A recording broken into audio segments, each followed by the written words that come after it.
Hello and welcome to the Friday night football betting show with myself, Tony Scott, the final show of the series, but don't worry, we'll be back in August to start all over again for the 2017-18 season. Now there's 10 rounds of fixtures this weekend, isn't it? Week 38 of the Premier League season, it's almost over. Now there's 10 fixtures, 7 matches with basically nothing riding on them whatsoever. But luckily for us, 2 of our Merseyside clubs are involved in games where there is something riding on them. Arsenal have an outside chance at the top 4, but Liverpool are in the driving seat. They play Middlesbrough. We'll be covering them 2 games from a betting perspective. I'm also going to be given the Acca, the Longshot, and also Scotty's Cert, which has been highly profitable over the last couple of months. So without further ado, let's get straight into this weekend's show.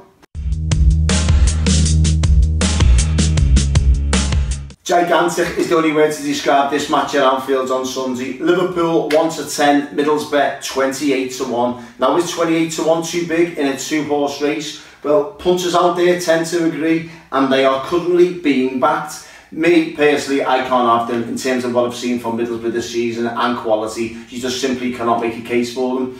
Now, Middlesbrough last away victory came back in August. They failed to score in 9 of the last 11, and the record at Anfield is even worse than their league form this season. You'd have to go back to the days of a certain Graham Souness in the Middlesbrough strip, the last time they took a victory there. Now, we all know where they're lying, in the bottom 3, and they've scored 27 goals this season. That's why they went down. Now, interestingly, I was looking at Middlesbrough's goals conceded count. They are conceding a lot of first half goals. In fact, 9 of the last 11 matches they're conceding first half goals. So my tip in this one is 2 or more goals to be scored in the first half. It's 11-10. Get on.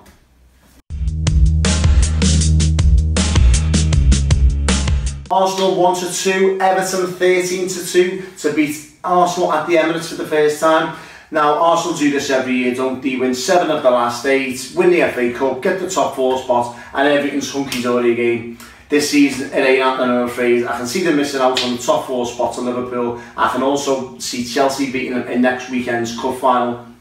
But you can't fault the records of late, can you? Won 7 of the last 8 in the last 2 months. You can't fault it whatsoever. But Everton, in stark contrast, away from home, shocking really. Last away victory came back in January against Crystal Palace.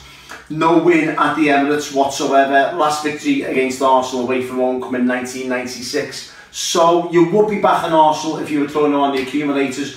Not for me though.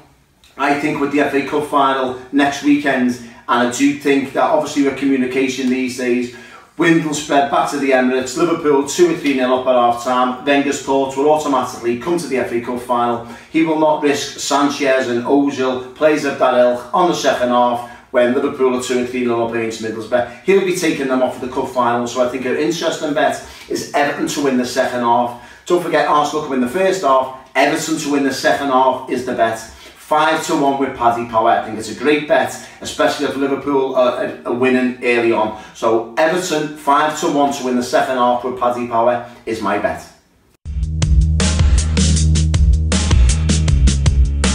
And Watford have done us a right good turn on Scotty's Cert this season, haven't they? And I couldn't believe, I was looking at the fixtures this weekend. Watford, we all know, bottom of the Fair Play League. There's not much riding on the games this weekend. Who've they got? Manchester City. Who's refereeing it? John Moss. Couldn't believe it whatsoever. There's a lot riding on this one. Now, a couple of weeks ago, I tipped up Watford again. They're playing a meaningless game, the bottom of the Fair Play League. Are they still going to kick lumps out of everyone? Against Everton, 3 yellow cards. Couldn't believe it. We went again last week in a meaningless game against Chelsea. Would you believe it? Again, 5 yellow cards, 1 red card. Can't help themselves. Now, interestingly, there's a bet on this one. It's my Cert. It's 20 booking points each team. That's Manchester City and Watford. That's 2 yellow cards each, rather, or 1 sending off each. Doesn't matter. 20 booking points each team in the Manchester City versus Watford match. It's 2-1, believe it or not, with Sky Bet. That's my Scotty Cert. A couple of long shots I did like the look of this weekend. I did fancy Leicester to score a bucket full against Bournemouth, but there's no value in that whatsoever. I also like the look of Crystal Palace to get something out of the Manchester United game. Again, no value in that. So just stick a couple of quid on Scotty's long shot this weekend. It's an anytime score or treble, and the 3 of them are basically penalty takers as well, so you're getting a bit of value with that. It's Riyad Mahrez for Leicester. He takes the penalties. He's 9-4 anytime scorer. Also James Milner playing Middlesbrough at home. Milner, I think he'll look for redemption from his penalty miss a couple of weeks ago. He'll look to take one from the spot. He's also a possibility. And also Yaya Toure, I think he takes the penalties for Manchester City also. He scored during the week as well. So that anytime goal scorer treble there pays around 45-1. So it's Mahrez, Milner and Toure. Anytime goal scorer, well worth a couple of quid. Pays around 45-50-1. Good luck.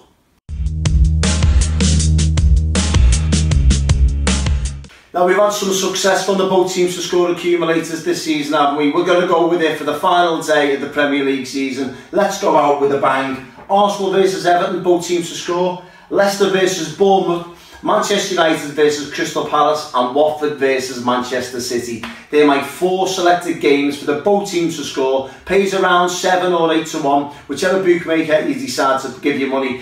Fingers crossed we can go out with a bang. Good luck. And that's it for this weekend's show and the series. 2016-17 season is almost finished. That's it for the Friday night football betting show. A huge thank you to every single one of you who's watched or interacted with us on our social media channels. Really appreciate it. I didn't think at the start of the year when we started this up, over 14,000 views, over nearly 2,000 followers on Twitter, hundreds on Facebook. Appreciate all the feedback.